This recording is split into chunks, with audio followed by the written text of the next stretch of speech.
In this video, I'm going to explain the time complexity of the quicksort in the best and average and worst cases. So in the best and average cases, it is in the order of n log n, whereas in the worst case, it is in the order of n squared. I just wanted to say, if you want more information or more clarity on how the quicksort works or how to write the code in JavaScript, please refer to JavaScript 22 quicksort, a recursive approach. There's explanation as well on how the steps are happening that can help you, regardless of what language you're using, as long as it's a recursive approach. So let's speak about the time complexity of each case. Now, regardless of the case, whether it was best, average, or worst, the partitioning always takes an order of n, as each element is compared to the pivot. So when we're comparing each element in the array to the pivot, we're checking if that element is smaller than the pivot, so it goes to the left subarray, but if it's larger than the pivot, it goes to the right subarray. Now, the time complexity then, so the partitioning is in the order of n at each step. So for the average and worst, we start with n.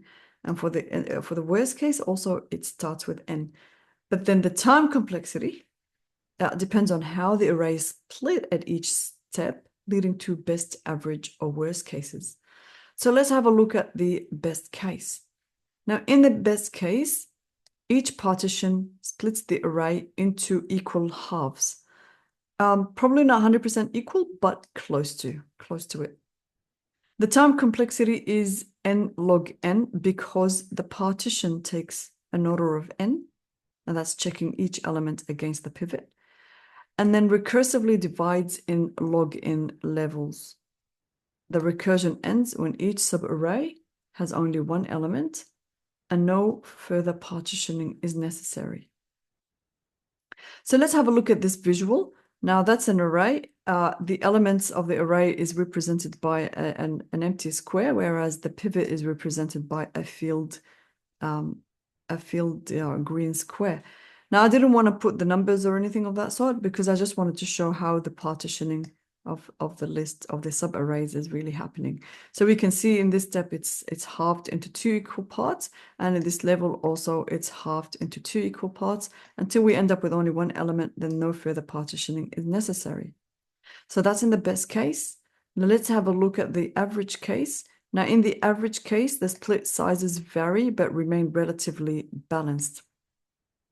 So when we say relatively vary, so it's not really split into halves. So it could be 40% by 60% or 30% by 70%. So they still remain relatively balanced. The time complexity is in the order of n log n because the partition takes an order of n and it recursively divides around log n levels. So let's have a look at this visual. Now, the split sizes vary, but they are not extremely unbalanced. The depth of recursion remains proportional to log n due to the decrease in size of subarrays at each step. This results in the order of n log n complexity on average. So let's have a look. Now, the pivot divides the list not into two equal halves, but almost. The second level, we can see how the pivot for two elements gives us only one element at the end. And the second half, which is the right part, it's the pivot also, again, the element is sort of almost close to half. But we can see that the number of levels needed in the average case is slightly more than the one in the best case. In the worst case, when the pivot is always the smallest or the largest element, one side of the partition is always empty. Now, this leads to a recursion depth of On in the order of n, resulting in an overall time complexity of On squared. So the time complexity is On squared because one side of the partition is always empty, and the recursion depth is n.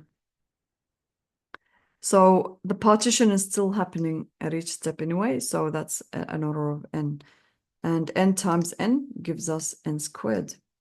So we can see how the pivot is, say this is the smallest element, so that gives us the right part with all the other elements, and whereas the left part is empty. So we started off with 7 elements and then down to 6, 5, 4, 3, 2, 1. Yeah, so let's show another example. Now, in the best case, average, and worst case, let's look at an initial array of 16 elements. Let's assume that it's halved into 8. So from 16 to 8, 4, 2, 1. That gives us a depth of 4. Now I'm making approximate numbers here because I'm not counting the pivot, but if we're really going to look at the pivot, then it's going to be halved into 7. So the pivot in this case is near the median, leading to balanced splits. That's giving us a recursion depth of, 4 for the recursion depth, giving us a time complexity of n log n. Now, in the average case, the split is uneven. So say the 16 elements is split into 10, then 6, then 3. That's when the pivot is chosen randomly and divides the list unevenly, but not to extremes. So the recursion depth is slightly more than the one at the best case, so 5 to 6. But it would still lead to n log n time complexity.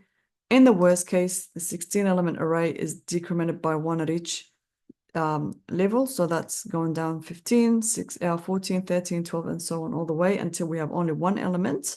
And that's when the recursion stops. So that's when the pivot is always the smallest or the largest, leading to extreme imbalance. Recursion depth is 16, which is in the order of n squared. So I hope this video gave you clarity on the time complexity for each of the best, average, and worst cases for the quick sort. And I'll see you in the next video.